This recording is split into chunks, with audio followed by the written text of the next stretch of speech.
customer acquisition versus retention. And I really want to start off from there. Is it really versus? Amritanshu, would you like to? I mean, being a startup brand, you must be spending a lot behind acquisition. So is it, when you start out, is it really versus, or do you spend a disproportionate amount of effort behind acquisition and put retention away for later?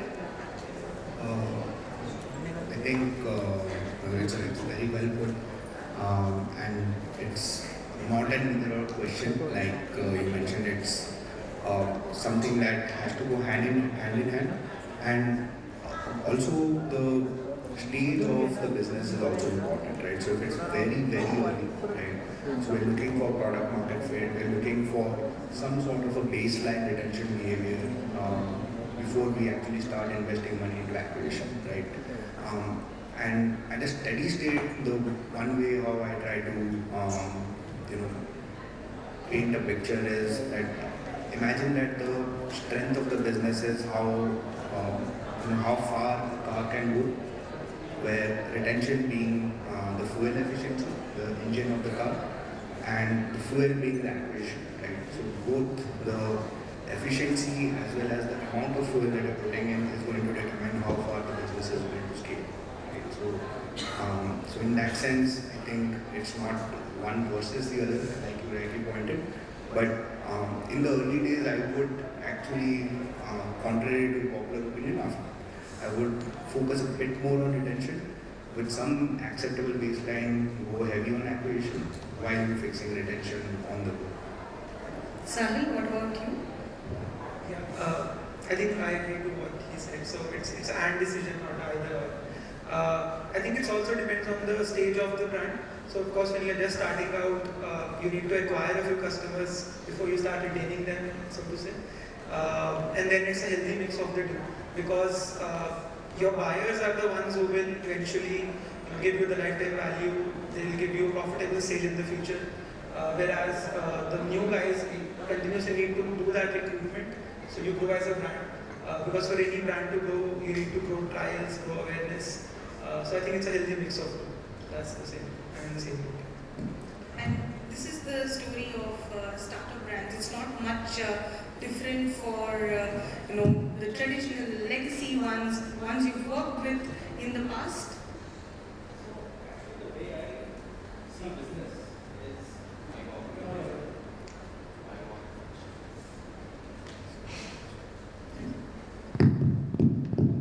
great, thanks. The way I see it, doesn't matter whether it's legacy, startup, whatever. Finally, businesses exist to make money, and if you have a customer who's productive, profitable, then you have got a business. Okay, so eventually business comes from retained customers only. The first transaction, like we keep saying, is just a trial. Okay, it's you make a promise in advertising, you get a customer on board, you deliver the promise, now then you have a customer. Okay, and that's really, therefore the journey starts with retention. Acquisition is actually feeding the funnel, getting more people to try your product. Okay, so you flip it around and you say it's retention first, and then you spend more time on making them come back. And how do you strategize that bit? That how do you make sure they come back to you? And I'm sure it's different across industries. So Sahil, how does it work with an FMCG brand? Yeah, sure. So, like you said, it's very industry specific, the nuances of it. For FMCG brand, we know that every month the consumer is going to make a fresh purchase decision. So, you go to supermarket or buy it online, you will do your monthly grocery shopping. So that's one chance that every month I have. If I keep reminding the consumers well in time, I think you are able to retain people very well. Because as same marketing, out of sight, out of mind. So you have to make sure that you be visible to your existing customers as well as new customers. Of course, to be visible to the existing ones can be far cheaper in most cases. So I think, and hence for FMCG, we know it's never you cannot focus extremely more on acquisition than retention. because the flirtatious behavior between brands and FMCG is very, very high. So we need to keep investing on both, so to say. And FMCG, unlike electronics brand maybe, you have the opportunity to sell every month. Whereas if I buy expensive electronics, or Chaitanya was here earlier, so he was talking about Wakefit, you buy a mattress once in 10 years. But maybe you buy a protein bar or chocolate like maybe every week or every month. Hence, it's very frequency of purchase is far higher in FMCG. And how is it with quick commerce? Is it that you need to nudge them to make that purchase? Once again, you have other tools available to you because you're an app on the mobile phone. So are you able to nudge them, and is there cost attached to it? How high is it? The cost is not as high, and which is where I would back Ritesh's point that eventually the value of that customer is realized through multiple repeat orders. And it does get easier being a platform. We have access to more channels of communication where we are able to associate ourselves with different purchase triggers, right? So we are not hoping that they would recall us. We are able to nudge them, like you rightly mentioned. So it does get easier, but there are two aspects. There's the good part, which is that the baseline retention itself is quite high in this category, that given the impulse nature of the service that we're providing, the kind of assortment that we carry, the kind of quality that we're able to deliver, convenience being at the very top of the list. But there's also the angle of high competition. There's a share of mind, share of voice angle as well. So it's all about finding the right messaging, the most relatable communication that can get users back. So it's more than the channels. What goes through that channel is also quite important. Okay. And Ritesh, can you comment on, since now you also wear the hat of the outsider and someone who's looking at all of this, you can also pick out what could be going wrong with each of these brands and what they're doing. Where do you think are the gaps between this, that balancing both acquisition and retention, the gaps that need to be filled? So actually, going back to the conversation we were having just before this, the number one gap really is access to data. Okay. In all the brands I've been associated with, you get data on customers. If it's telecom, you know his usage. If it's FMCG, you get a market share report, a brand track report. You have to decompose your volume into new and repeat. When the customer is transacting, whether he's a new customer, I need to fight really hard to pitch my product to him. Versus it's a repeat, I just need to tell him I'm available. That kind of data is not very easy to come by in the the D2C or the online marketplaces world. And also, because there are, I would say, conflicts of business interest between the marketplace and the seller to go on the marketplace. The flow of data for repeat and new for a particular brand is very difficult to get by. Which, like we were arguing a while back, the cost of repeat transactions keeps going up gradually over time, and therefore it makes it more and more difficult to make a viable, long-term business case, depending only on online channels. And these must be challenges you face. So how do you tackle them? What are strategies you have in place? I mean, data is crucial. So how do you? Sure. So, see, the whole truth has been an online first, a D2C first brand. So the way we go about it is that anything we launch new or even the existing products, or the way we started, for all of that, I think we get our product market fit, and all the data sort of we need to test our hypothesis from our own website, because we get the entire data. While it's very expensive compared to other channels to get a sale on your own website, like Kaushik was saying earlier that you feel very good you have a website, but driving traffic and relevant traffic is expensive. Yeah. But having said that, once you accumulate a minimum set of consumers that validate or disvalidate your hypothesis. I think then you know that you're ready for scale. So we use that limited data that we have available to sort of know that what we're trying to say is working with the consumers. If there's any feedback in terms of reviews, in terms of pure feedback when consumers write to us or we reach out to them explicitly, I think we do the course correction in the first stage itself. After that, we will scale up to online marketplaces or offline retail, etc. Because that's where we know we're not going to get data. But the data that we have, we make sure we juice it out to the last team. And Amritanshu, since you already are present on mobile phones, is data that big of a challenge for you to understand how often people come back, or are there certain specific gaps too? Even if you are an app, there are certain areas that you don't know what the consumer is doing. When are they at that stage when they want to maybe delete the app? How do you understand that this is something that's going to happen, stop that, and then make that repeat purchase happen? Absolutely, there's definitely way more visibility into every step of the funnel in comparison to more traditional models.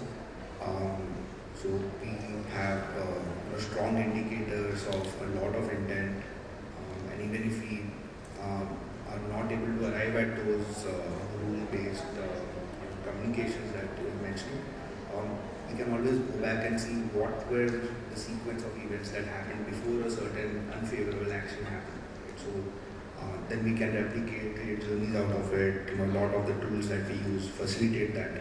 So the overall ecosystem in the digital space has evolved to that extent, and it's been the case for quite a while now. Having said that, I think one of the flip side of having too much data is analysis paralysis, and the focus has to be on the right inputs, right? And the good news is that in today's day and age, consumer products have a lot of ways in which they can listen to consumers, right? They can get feedback even if they don't have access to the exact platform or channel of distribution.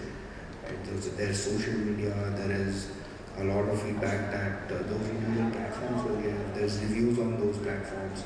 So I think for consumer products also, it's I know it's a tough call. There's obviously some trade-off, but in terms of identifying the right inputs, all these platforms, they're constantly out there facilitating them. So Amazon, for instance, they have very clear guidelines that you should have a video review, you should have these images in your page. So there are specialized companies, there are secondary markets that help you design your A+ content, which is what they call the PDP, product details, like the product display page details, and that is where the ecosystem is evolving. And see, at the end of the day, the only model that will thrive is where it's a win-win-win between the consumer, the platform, and the brands, right? So no one is trying to get an unfair share, because if they are, then there will be disruption at some level.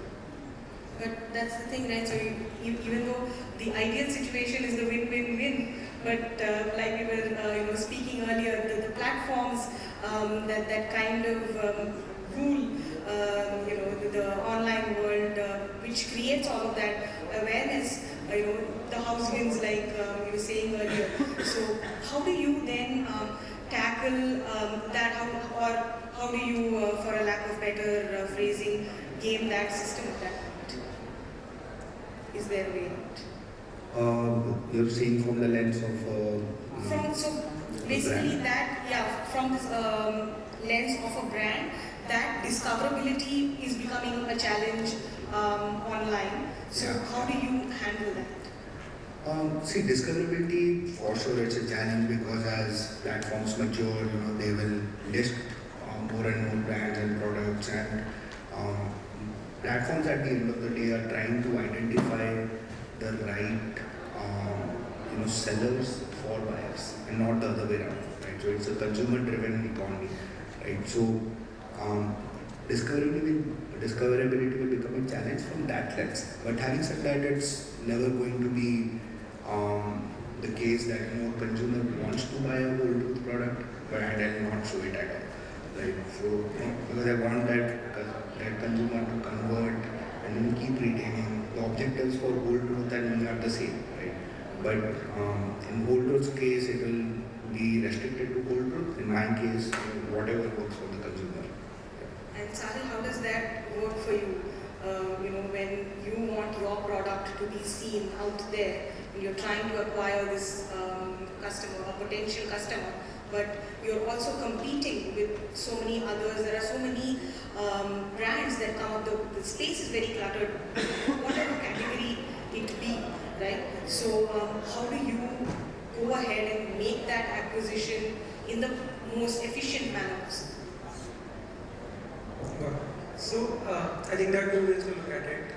One is just the platform itself, wherein you're competing with multiple other brands, and you have your own offering, you have your limited SKUs listed, and there is just continuous fight of share of mind, so to say. Right? There's too many options for the consumer, unlike our own website. And I think the solve to that from a brand's lens is the properties that the platforms have. Participate in them, be it a banner on the platform or let's say an ongoing sale or some sort of strategic partnership that you can figure out together, like is it a win-win, wherein we maybe show our product to certain kind of people who have a propensity to buy this sort of product. That's on the platform side. I think on the brand side, the bigger role is for brand building. That all the activities we do outside of our fulfillment channels, which is what tells people about who we are, why we exist. I think once we've sort of hit the heart there in consumers' mind, then they know that this is what the whole tool stands for. That they stand for 100% clean label. They will list all ingredients there. And that's the job of the brand. That we need to tell who we are and why we exist. After that, it's a fulfillment journey. It can happen through any channel, be it through our own website, through online marketplace or offline retail space, again where there's a lot of competition. But like he said, if the consumer is seeking a whole truth product, he or she is going to buy that one only because they know that that's the clean product they want to consume. And it gets very, very stark, especially in terms of food, because that's something you're consuming. Unlike a personal care, where you might do some tests as okay, this works, it doesn't. Ritesh, I want to bring you in. So he mentioned how it's all about brand building, letting the consumer know this is what I stand for as a brand. And in the quest to do that, in the initial stages, a brand ends up spending a lot of money, be that behind the IPL or any other such huge media property. But that money will run out at some point. So how does the investor ecosystem say that here's a hard stop? Beyond this, free money is not available. You need to show me results. I think first off, there's no free money. Okay. Yeah, I've been associated with 10, 12 startups now, and there's no free money. Money comes with very strict KPIs attached. This time, this needs to happen. Going back to the earlier question, see, the beauty of the emerging ecosystem, the digital space, is while it's not very honest.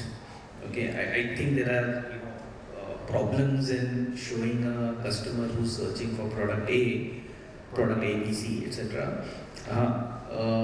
It is even more dishonest, and this is what Google does, for instance. It makes you bet on your own brand as a keyword. Okay, to secure your own customer, you have to pay money to Google. That's dishonest. But the beauty is it's extremely transparent. Okay, so unlike 25 years ago, if you're planning a new brand launch or new product launch, you are working in a system where you don't know how your channel is going to evaluate your product. There is no information fluids. Here, everything is transparent. Okay.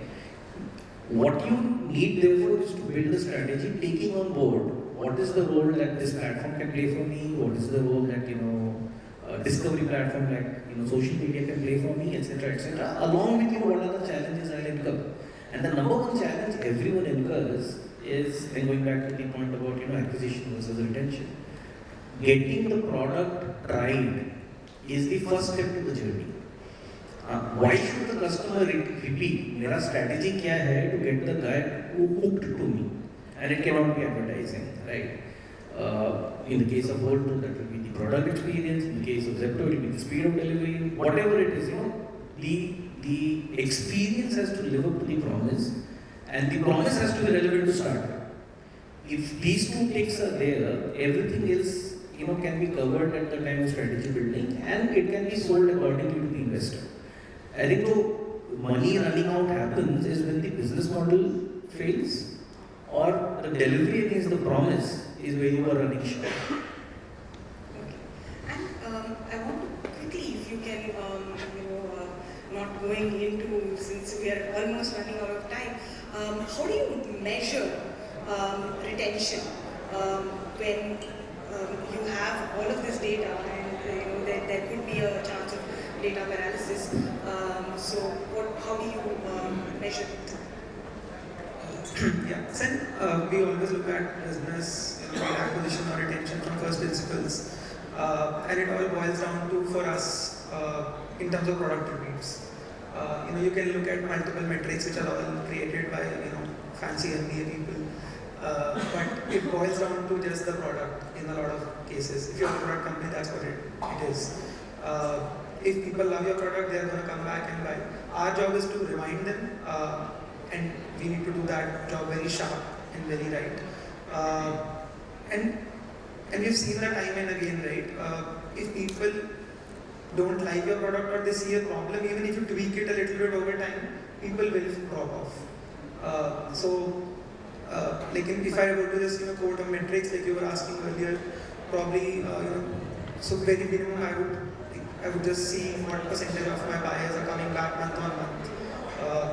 Because we are FMCG, like I said, so it's a monthly repeat frequency, right? Maybe for a Zepto it's a weekly thing, or sometimes even daily in some cases in terms of heavy buyers. Then probably again another way to dissect the data would be to look at category specific repeat behavior. Like we sell nut butters also, which you might not buy again within a month.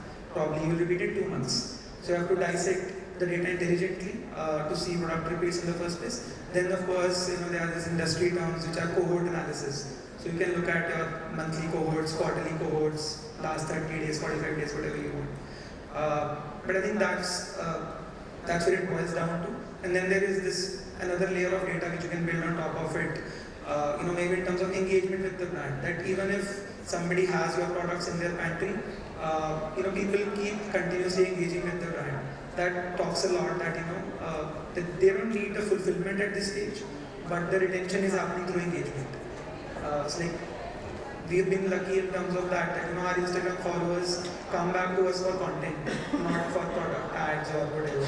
So they interact with us in comments, in DMs, all of that. That's also a sign of retention and the sign of brand love. So we measure that in some way or form, that how is the engagement for us? Are more people loving us continuously as we are growing, or is there some trend lines which are different? And if there is, then we need to do course correction.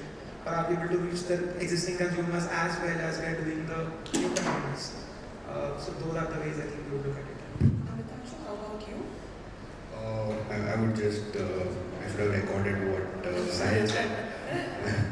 It's largely the same. I think he's covered all the points. The one additional layer that through better measurement we are able to capture is not only the transaction retention but also the traffic retention.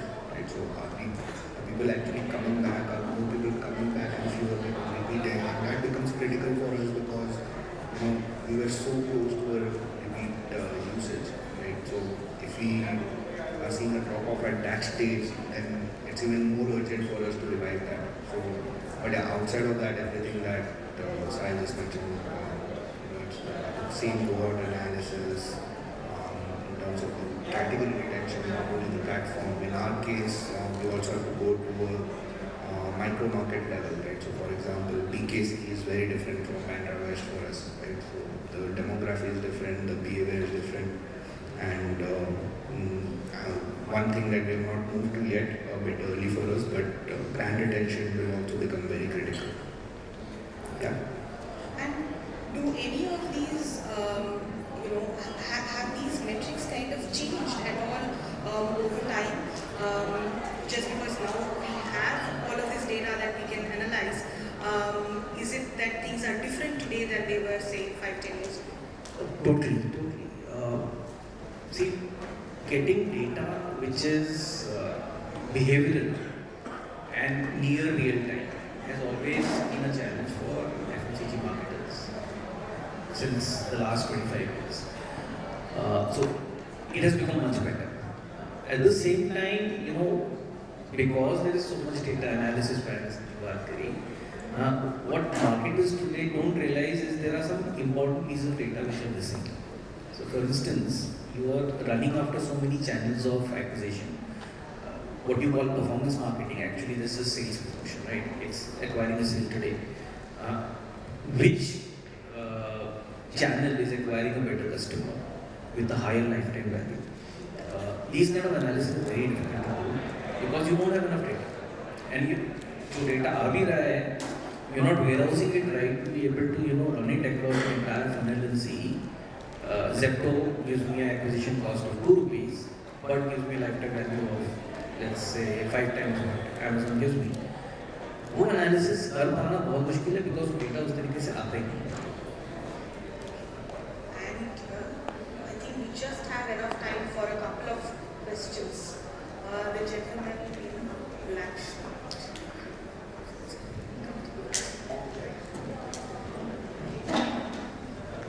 Good evening. My question is for Sahil. So, recently the Whole Truth Foods, I believe in August, first week, somewhere about, put out on social media that they're taking a break from, Instagram. And because of the algorithms, you said that you wanted to focus more on the content and the ingredients of your products and how you are so organic as compared to putting out reels and ensuring that you are keeping up with the now, speaking of the topic of this panel discussion, which is customer acquisition versus retention, and since you mentioned that Instagram is a very important platform for you for retention as well in terms of engagement and keeping up with your customers, do you think that was a move that was very bold on your behalf, or did it backfire in any way? Because I remember you all came back within like 2 or 3 weeks on Instagram. So was it a trial and error where you all felt, okay, this kind of could backfire? Or and also, do you feel in hindsight that because digital at the end of the day has its limitations in terms of its channels, customer acquisition is reaching a certain point of saturation for y'all in terms of where y'all are at? So if you can just help me answer that. Sure, there are 2 parts to it, so I'll take one more. The first one, like you said, yes, we did take a conscious break from Instagram in August. Entire August, we were not doing our regular stuff and we sort of went back into reprogramming mode, as we call it. And if you would have seen, and I don't know how long you've been following the brand, the way we created the brand and we stayed the course for over, I think, 1.5 years initially. We were actually never talking about the products. We were always talking about educational content. You would see posts like white rice versus brown rice, white bread versus brown bread, And our job, and we believe the mission of the company is to educate people, rebuild world's trust in its food. So product actually comes much later. We first want people to become very informed of what they are consuming. Then at the end of the day, it's their choice if they want to buy our product or something else. Our job is well done if we are able to educate you to just look at the back of pack ingredients, and we hope that you resonate with us when we felt cheated when we turned the back. So we actually then solved it also by our product by bringing it to the front. To answer the Instagram question, I think the move was a very bold move, and internally, externally it might sound like a very bold move. Internally, of course, you're always afraid and vulnerable of how it might turn out. But that's what, in hindsight, that instilled our belief in our community once again, that people actually came out and agreed to that problem, that yes, clickbaity stuff works better on social and all of that. And we knew that our core was about education, about content, and hence when we took a break, we went back into long form content. So when we have come back now and we've launched a new newsletter, which is also our product, but not a physical products yet. It's to be told that's our newsletter, which is all long form, 1500 to 2000 word articles, even longer in some cases. So I think that's where we go back to, and our engagement and builds on that, because people and we believe that everyone will have this journey over time. There are few people, let's say they are metro dwelling today. Sorry, we're running behind time. Just disclose this. I think everyone will reach a stage in time where they will want to know what's going in their packaged food. So that's what we're trying to do. That's our mission. I think I answered your question. Absolutely. Thank you so much. We'll just take one question from the gentleman. Yeah, this is to Amritanshu, directly related to marketing, but wanted to understand what would be your mantra for controlling attrition and how it is directly affecting your ROI, especially in your marketing team. Let's say you have got good talent and the competition is poaching. What would be your mantra for that in order to retain? Is regarding employee attrition in the marketing team, etc. Okay.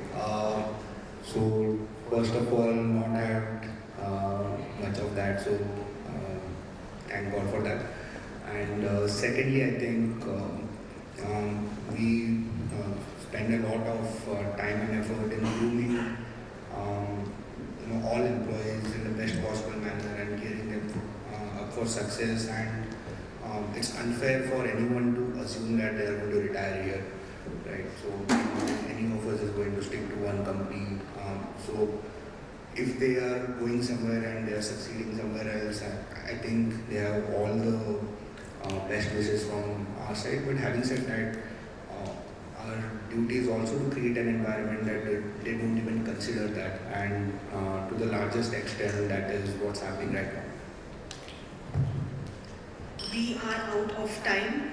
Thank you so much. We can take one last question if there is, and there are two, but we'll take one. Can we pass on the mic very quickly?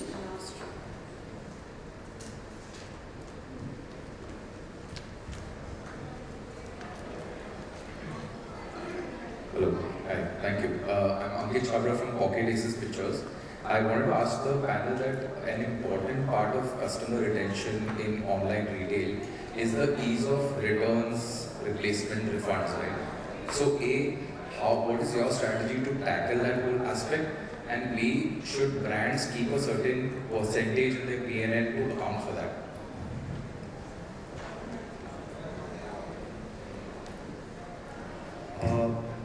So I think it's definitely an important aspect, and see, at the end of the day, not allowing that does not help, right? Because we want the customer to come back, and Myntra is actually redefined how to treat refunds and returns entirely, right? So it's not got to do much with how our profit and loss statement is looking at that point in time. It's got more to do with how much value we are able to generate for that customer and for ourselves over a longer horizon, and how long that horizon is, that appetite is different for different businesses. But long-standing businesses know that the solution to returns and refunds is better packaging, better handling, better information about the product, and better customer service. So the solution is rarely imposing anything on the customer. Thank you. I think with that we'll close the session. Thank you so much for our speakers. May I request you to just step forward in front of the table for a group photograph together, please. We also have a small token of appreciation from our partner Z Media, which we'd like to present to our speakers.